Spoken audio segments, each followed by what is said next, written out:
Indian premier লিগের অধিভুক্ত ফ্র্যাঞ্চাইজিগুলি পাকিস্তানি খেলোয়াড়দের উপেক্ষা করবে এমন উদ্বেগ দূর করতে পুরুষদের 100 নিলামে স্পিনার আবরার আহমেদকে সানরাইজার্স লিডস কিনেছিল। গত মাসে সূত্র বিবিসি স্পোর্টকে জানিয়েছে যে আইপিএলের সাথে যুক্ত 400 ফ্র্যাঞ্চাইজিগুলি পাকিস্তানি খেলোয়াড়দের বিবেচনা করবে না, যা 2000 সাল থেকে ভারতে নিষেধাজ্ঞার প্রতিফলন। 27 বছর বয়সী আবরারকে £1,90,000 কিনেছিল লিডস, যে ফ্র্যাঞ্চাইজিটি সম্পূর্ণরূপে সানরাইজার্স হায়দ্রাবাদের মালিকদের দ্বারা নিয়ন্ত্রিত এবং হেডিংলিতে অবস্থিত। অন্যত্র 21 বছর বয়সী নতুন খেলোয়াড় জেমস কোলস আরও প্রতিষ্ঠিত নামগুলিকে ছাড়িয়ে £390,000 উত্তীর্ণ হন, যা নিলামের সর্বোচ্চ মূল্য। সাসেক্স স্পিন বোলিং অলরাউন্ডারকে লর্ডস ভিত্তিক লন্ডন স্পিরিট চুক্তিবদ্ধ করেছে। গত বছর 8টি দলের সবকটি অংশীদারিত্ব বিনিয়োগকারীদের কাছে বিক্রি করার পর কোলসের বিশাল ফি ছিল 100-এর নতুন আর্থিক শক্তির আরও একটি লক্ষণ। বুধবার থেকে শুরু হওয়া এই নিলামটি কোনো প্রধান ব্রিটিশ খেলায় অনুষ্ঠিত প্রথম নিলাম।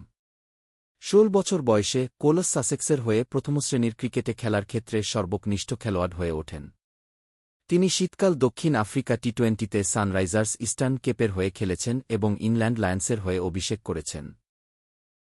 2026 সালের 100 সংস্করণে তার বেতন কোয়ার্টার 20 সালে সাউদার্ন ব্রেভের হয়ে খেলে তিনি যে £31,000 আয় করেছিলেন তার প্রায় 13 গুণ বেশি। অন্যান্য উল্লেখযোগ্য চালগুলির মধ্যে রয়েছে leg spinner Adil Rashid 250 £0,000 Southern ব্রেভে যোগদান করেন এবং জো রুট 240 £0,000 ওয়েলশ ফায়ারে যোগদান করেন। ফায়ার ইংল্যান্ডের সাদা বলের ব্যাটসম্যান জর্ডান কক্সের জন্য 300 £0,000 খরচ করেন।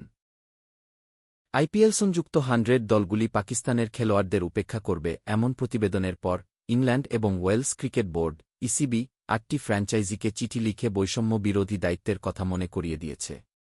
ইসিবি এবং 8টি দল পরবর্তীতে একটি যৌথ বিবৃতি প্রকাশ করে বলে যে কি জাতীয়তার ভিত্তিতে খেলোয়াড়দের বাদ দেওয়া উচিত নয়। বুধবার নারী নিলামে 2 পাকিস্তানি আন্তর্জাতিক খেলোয়াড়কে কেনা হয়নি, এরপর আইপিএল